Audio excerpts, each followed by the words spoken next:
Hello students, आज हम लोग चैप्टर शुरू करने वाले हैं प्रायिकता यानी कि प्रोबेबिलिटी। तो चलिए सबसे पहले जान लेते हैं कि प्रायिकता होता क्या है। तो हम लोग इसे ऐसे परिभाषित कर सकते हैं कि किसी घटना के होने की संभावना किसी घटना के होने की संभावना को प्रायिकता या संभाविता कहते हैं। संभाविता कहते हैं। ठीक है, जैसे मैं यहाँ पे कह रहा हूं कि हो सकता है कल वर्षा हो, तो मैं यहाँ पर एक संभावना व्यक्त कर रहा हूं। दैट मीन्स यह आपकी एक प्रायिकता हो गई। मैं एक सिक्के को उछालूंगा, मैं कह रहा हूं कि मुझे हेड प्राप्त होगा, लेकिन जब आप सिक्के को उछालेंगे हेड या टेल दोनों में से कोई आ सकता है, लेकिन मैं यहाँ पे संभावना व्यक्त कर रहा हूं कि हेड ही प्राप्त हो रहा है मुझे। दैट मीन्स यह आपकी एक प्रायिकता होगी। और इस प्रायिकता का मान क्या होगा, तो मैं सिक्के को उछालूंगा तो हेड आ सकता है या टेल आ सकता है, दोनों में से कोई आ सकता है। यानी कि दोनों का 50-50% चांस है कि 50% हो सकता है हेड आए और 50% टेल आए। दोनों का 50-50% चांस है। यानी कि अगर इसके प्रायिकता की मान की बात करें तो 50/100 कट के 1/2 आएगा। यानी कि हेड आने की प्रायिकता की बात करेंगे, हेड आने की प्रायिकता के मान की बात करेंगे तो 1/2 हो जाएगा। तो किसी घटना के होने की जो संभावना होती है ना, उसी को हम लोग उसकी प्रायिकता या संभाविता कहते हैं। अब हम लोग बात करते हैं कि प्रायिकता का शुरुआत कहाँ से हुआ। ठीक है, तो पुराने समय में जो जुआड़ी होते थे, जो जुआ खेलते थे, है ना, जुआड़ी जो होते थे वो जब जुआ खेलते थे तो वो बार बार हार जाते थे। जब वो बार बार हार जाते थे तो ये इससे परेशान होकर वह अपनी समस्या को लेकर उस समय के जो प्रसिद्ध गणितज्ञ थे उन लोगों के पास गए। जैसे उस समय के प्रसिद्ध गणितज्ञ की बात करें तो जैसे आपके गॉस थे, बर्नौली थे, ठीक है, ऑयलर थे। तो इन लोगों के पास ये अपनी समस्या लेके गए और इन समस्या का, जुआरियों का जो समस्या था कि वो बार बार जुए में हार जाते थे, तो वहीं से प्रायिकता का शुरुआत हुआ। ठीक है, ये अपने समस्या को जब महान गणितज्ञों के पास ले गए तो वहीं से प्रायिकता की शुरुआत हुई। ठीक है, वहीं से प्रायिकता की शुरुआत हुई। लेकिन अगर हम लोग आधुनिक समय की बात करें तो आधुनिक समय में इसका विज्ञान में भी प्रयोग हो रहा है। आप देखते होंगे वैज्ञानिक जो है ना जी, बहुत सारे प्रयोगों को करने के लिए प्रायिकता का इस्तेमाल करते हैं, है ना। मौसम विभाग भी अपनी जानकारी देने के लिए इस प्रायिकता का प्रयोग करता है ना जी।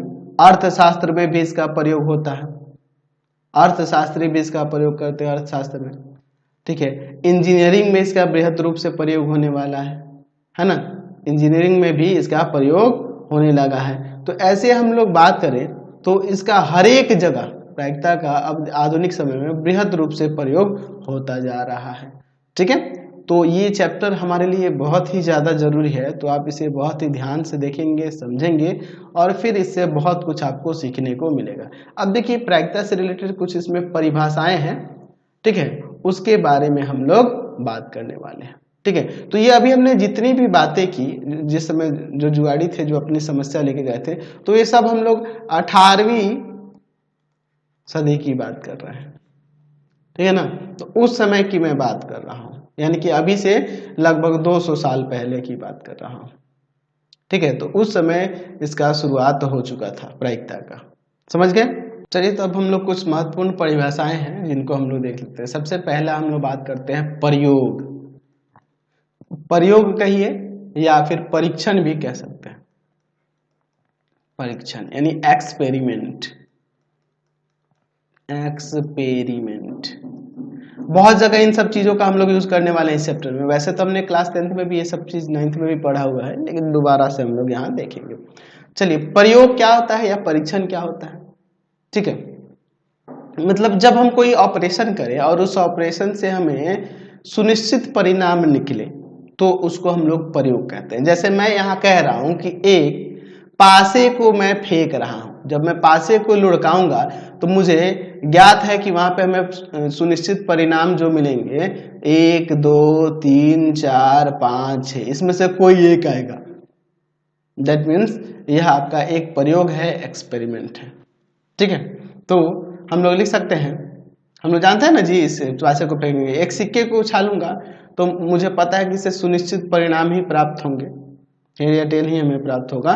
ठीक है, तो दैट मीन्स यह आपका क्या कहलाएगा, प्रयोग कहलाएगा। ठीक है, तो हम लोग लिख सकते हैं, यानी कि एक पासे को फेंकना, एक सिक्के को उछालना, ये सब क्या है आपके एक प्रयोग है। तो हम लोग लिख सकते हैं कि ऐसी प्रक्रिया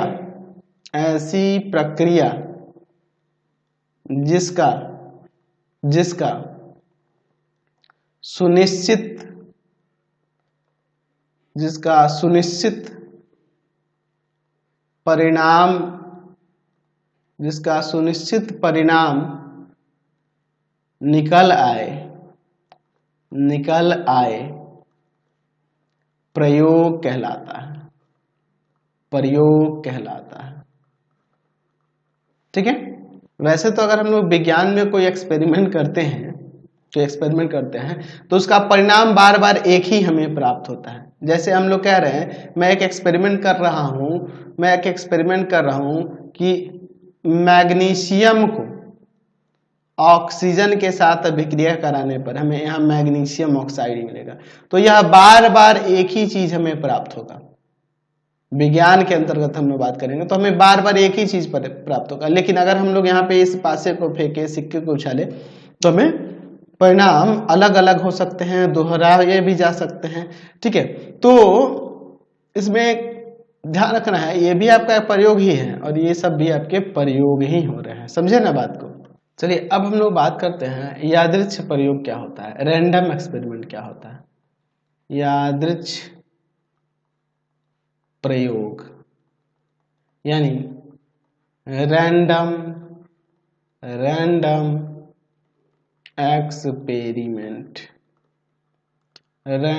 एक्सपेरिमेंट।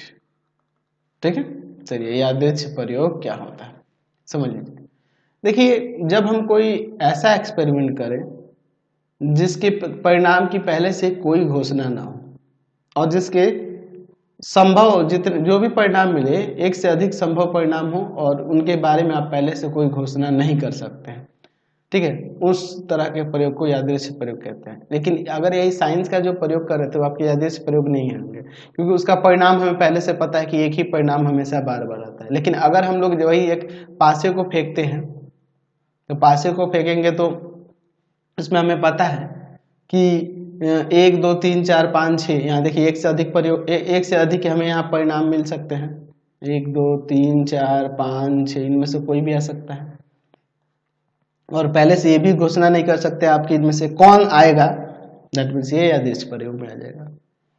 सिक्के को उछालेंगे तो हेड या टेल कोई भी आ सकता है, पता है कि हम इसमें एक से अधिक संभव परिणाम है और इसमें से कोई भी आ सकता है, पहले से कोई घोषणा नहीं की गई, यानी ये भी आपका यादृच्छ प्रयोग होगा। ये आपके प्रयोग भी हैं, लेकिन प्रयोग में कैसे प्रयोग है, यादृच्छ प्रयोग। वही अगर साइंस का कोई एक्सपेरिमेंट करते हो यादृच्छ प्रयोग में नहीं आएगा, क्योंकि हमें पता है कि उसका परिणाम बार बार हो जाता है। जैसे मैंने अभी बताया था कि मैग्नीशियम जब ऑक्सीजन के साथ अभिक्रिया करता है तो मैग्नीशियम ऑक्साइड बनाता है। दैट मीन्स इसके बारे में हम लोग ऑलरेडी जानते हैं कि यही परिणाम हमें प्राप्त होगा और एक ही परिणाम प्राप्त होगा। तो इसलिए ये आपका एक प्रयोग है, यादृच्छ प्रयोग नहीं है। तो हम लोग यादृच्छ प्रयोग को ऐसे परिभाषित कर सकते हैं कि ऐसा प्रयोग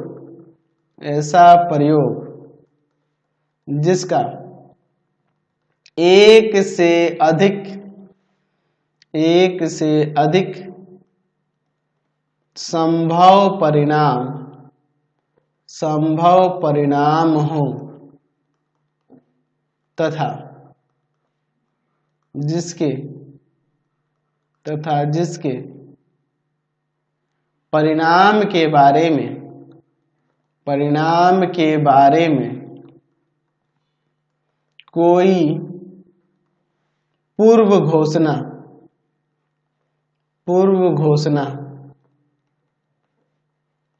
नहीं की जा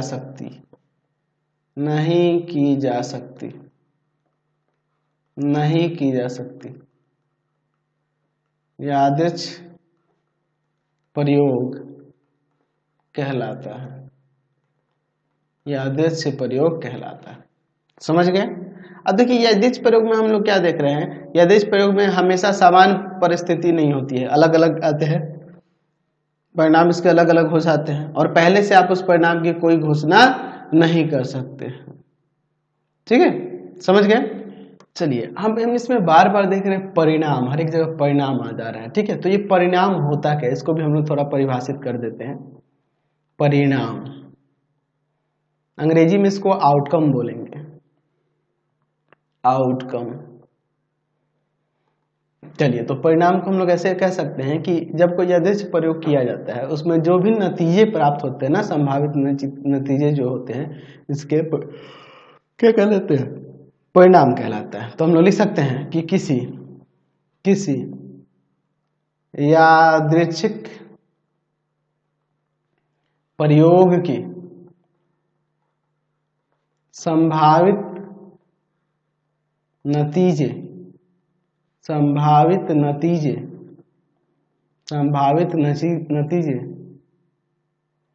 इसका परिणाम कहलाता है, इसका परिणाम कहलाता है,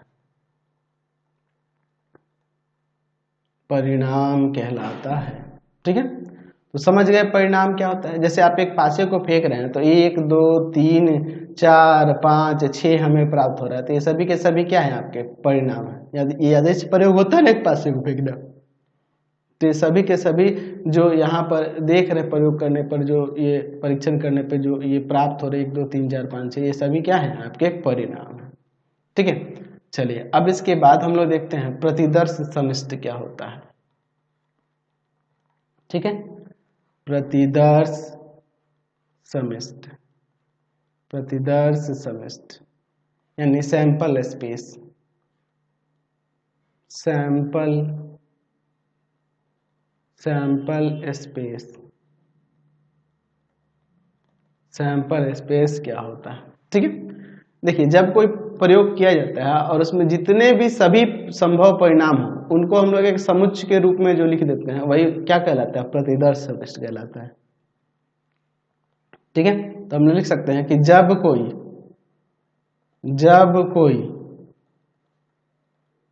प्रयोग किया जाता है, तो उस प्रयोग से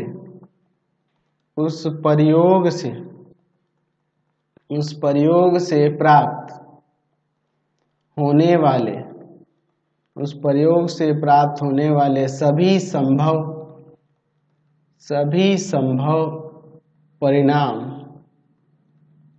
संभव परिणामों का देते हैं के समुच्चय को उस प्रयोग के लिए प्रतिदर्श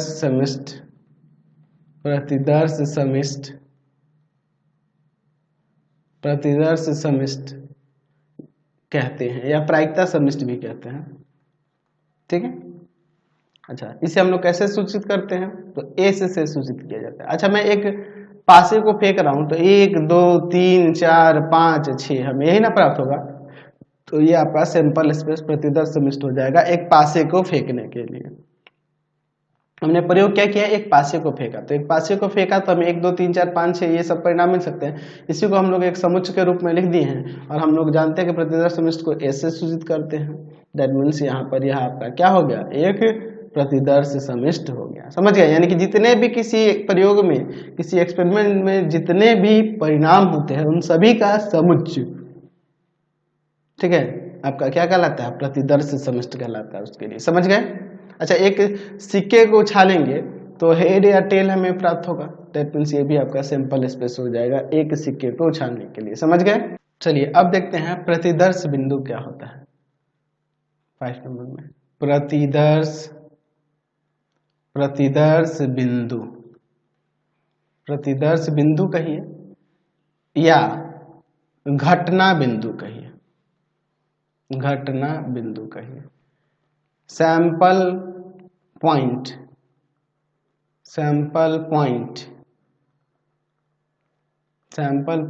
और इवेंट पॉइंट क्या होता है। चलिए तो हम लोग यहाँ पे इसे परिभाषित कर सकते हैं कि जो प्रतिदर्श समष्टि के अवयव होते हैं ना, उनको प्रतिदर्श बिंदु कहते हैं। तो हम लोग लिख सकते हैं कि प्रतिदर्श समष्टि के अवयवों को, प्रतिदर्श समष्टि के अवयवों को प्रतिदर्श बिंदु या घटना बिंदु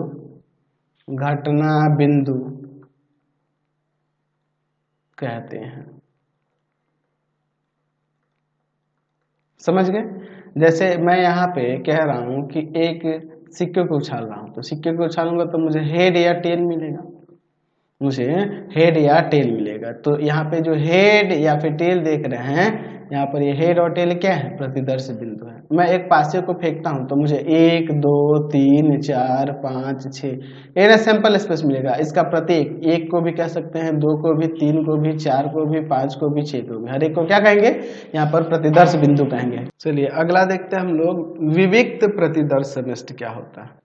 ठीक है, विविक्त प्रतिदर्श समष्टि क्या होता है? यानी कहते हैं डिस्क्रीट सैंपल स्पेस क्या होता है? तो जिसमें ऐसा प्रतिदर्श समष्टि जिसमें अवयवों की संख्या परिमित हो, फाइनाइट हो। ठीक है, तो लिख सकते हैं कि वैसा प्रतिदर्श समष्टि जिसमें अवयवों की संख्या परिमित हो, विविक्त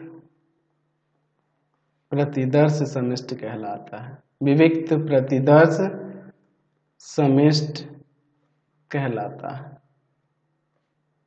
ठीक है, चलिए समझ गए? जैसे हम लोग अभी देख रहे थे पासे को फेंकना, सिक्के को उछालना, ये सब क्या है? विविक्त प्रतिदर्श समष्टि है, क्योंकि इसमें अवयवों की संख्या फाइनाइट है। पता है ना कि क्या क्या आ सकता है ना? आप देख रहे थे जैसे पासे को फेंकेंगे तो 1 2 3 4 5 6, तो इसमें ये फाइनाइट नंबर ऑफ एलिमेंट है इसके अंदर, इस सेट के अंदर। दैट मींस ये प्रतिदर्श समष्टि कैसा है? विविक्त है। समझ गए? चलिए अब हम लोग बात करते हैं घटना क्या होता है, इवेंट क्या होता है। घटना यानी कि इवेंट। ठीक है, तो हम लोग इसे ऐसे परिभाषित कर सकते हैं कि प्रतिदर्श समष्टि के जितने भी उप समुच्चय होंगे ना, वो घटना कहलाते हैं। ठीक है, तो लिख सकते हैं कि प्रतिदर्श समष्टि के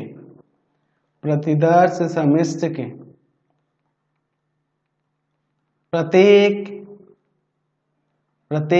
उप समुच्चय को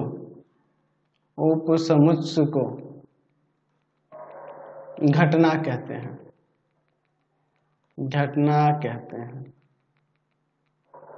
ठीक है, जैसे अगर मैं यहाँ पे कह रहा हूँ, देखिए जनरली ये घटना को ABC से डिनोट किया जाता है। मैं यहाँ पे कह रहा हूँ कि देखो, मैं पहले कह रहा हूँ कि एक पासे को फेंका जा रहा है, तो हमें 1 2 3 4 5 6 ये आपके प्रतिदर्श समष्टि के अवयव होंगे, ये प्रतिदर्श समष्टि होगा। और मैं यहाँ पे ए जो है घटना है, कैसी घटना है? तो मैं यहाँ पे बात कर रहा हूँ सम संख्या प्राप्त होने की, सम संख्या प्राप्त होना। तो सम संख्या इसमें कौन कौन सा है? तो यहाँ पर हमें 2 4 और 6 मिल रहा है। दैट मीन्स यहाँ सम संख्या प्राप्त होना, यहाँ एक घटना हो गई, इवेंट हो गई। और यहाँ 2 4 6 प्राप्त हो रहा है, तो देखो ये उप समुच्चय है ना जी, इसका सबसेट है इसका, क्योंकि इसके सारे के सारे इसमें अवयव हैं। मैं यहाँ पे लिख रहा हूँ कि एक क्या कह देता हूँ, अभाज्य संख्या प्राप्त होना। तो यह भी आपका एक घटना है, क्योंकि देखो यहाँ पर देखो एक अभाज्य संख्या की बात करेंगे तो 2 है, 3 है और 5 है। दैट मीन्स ये भी आपका सैंपल स्पेस का उप समुच्चय है ना जी, सबसेट है ना जी। बिल्कुल है। दैट मीन्स ये भी आपका क्या है, एक इवेंट है, घटना है। समझ गए, ये दोनों घटनाएं होंगी। तो जितने भी इस प्रतिदर्श समिश्र के उप समुच्चय लिख सकते हैं वो सभी के सभी क्या कहलाएंगी, घटना कहलाएंगी। समझ गए। चलिए अब हम लोग बात करते हैं घटना का घटित होना। ठीक है, चलिए क्या हो जाएगा, घटना घटित होना, घटना घटित होना यानी occurrence of an event, occurrence of an event। ठीक है, क्या होता है occurrence of an event। ठीक है, तो अगर हम लोग बात करें कि एक पासे को फेंक रहे हैं तो उस पे सैंपल स्पेस 1 2 3 4 5 6 यही मिलेगा।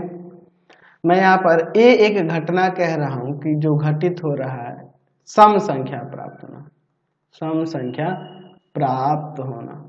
यहाँ पे मैं कह रहा हूँ कि सम संख्या प्राप्त होना, तो सम संख्या प्राप्त होना, तो इसमें हम लोग देख रहे हैं सम संख्या में 2 4 और 6 आएगा। ये जो घटना है, अब मैं कह रहा हूँ कि सम संख्या 1 आ रहा है, तो यानी 2 4 या 6 तीनों में से कोई भी आ सकता है। तो ये इसका उपसमुच्चय मिल रहा है ना जी, मिल रहा है। तो हमें उस समुच्चय का अगर एक भी अवयव उसमें शामिल होगा उस घटना में, ठीक है, तो यहाँ पे अगर हम लोग सम संख्या की बात करें तो सम संख्या तो बहुत होती है ना जी, अनंत तक चले जाएंगे, 2 4 6 8 10, लेकिन उसमें हमें यह देखना होगा कि वो प्रतिदर्श समिश्र में है कि नहीं, है ना जी। तो प्रतिदर्श समिश्र के एक भी अवयव उसमें होंगे तो वो घटना घटित नहीं। अगर हम कहें कि पासे को पे करें सम संख्या प्राप्त हो रहा है, तो सम संख्या प्राप्त हो रहा है, तो सम संख्या में 2 4 या 6 तीनों में से कोई भी एक आ सकता है। अगर तीनों में से कोई एक भी आ रहा है तो वहां पे हम लोग कह सकते हैं कि घटना आपकी घटित मानी जाएगी। ठीक है, जो सैंपल स्पेस होगा उसी में ना देखेंगे। अब सम संख्या में टोटल सम संख्या थोड़े देखने जाएंगे जी। चलिए, तो हम लोग यहाँ पर लिख सकते हैं कि यदि यादृच्छिक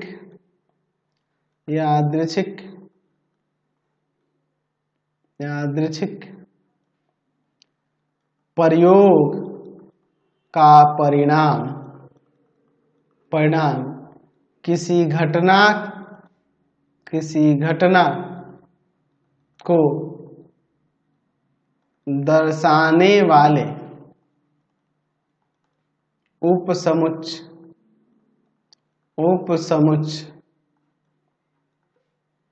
का एक अवयव हो तो घटना घटित हुई मानी जाती है, अन्यथा नहीं। यानी कहने का मतलब है कि पासे को फेंके, और पासे को फेंके हो तो उस पे अगर हम कह रहे हैं कि सम संख्या प्राप्त होना, तो सम संख्या प्राप्त होना, जब पासे को फेंकेंगे तो हमें 2 4 या 6 इन तीनों में से अगर कोई भी एक भी मिल जाता है, एक भी आ जाता है, दैट मीन्स उस घटना को घटित मानेंगे, और नहीं तो नहीं। अगर हम लोग पासे को फेंके हमें मिल गया 1, तो सम संख्या तो प्राप्त नहीं ना हुआ, चाहे 3 मिल गया चाहे 5 मिल गया, तो सम संख्या नहीं प्राप्त हुआ तो वो घटना घटित नहीं मानी जाती है। समझ गए बात को। तो अगर मान लो कोई घटना ए जो घटित हो रही है, और अगर उसके नहीं घटित होने की बात करेंगे तो उसको ए नॉट से या ए डैश से सूचित करते हैं। ए सम संख्या प्राप्त होने की घटना है, तो ए डैश क्या हो गया, सम संख्या प्राप्त नहीं होने की घटना है, सम संख्या प्राप्त नहीं होना। समझ गए ना, उसको ए डैश या ए नॉट इसे पढ़ेंगे। ठीक है, ए नहीं। समझ गए। तो फिलहाल इस वीडियो में यहीं तक रहने देते हैं। ठीक है, नेक्स्ट वीडियो में आगे के टॉपिक को देखेंगे। आपको हमारे 3 चैनलों को सब्सक्राइब कर लेना होगा। पहला है पाथफाइंडर क्लासेस छपरा, दूसरा आपके पास भारती भवन रविकांत सर,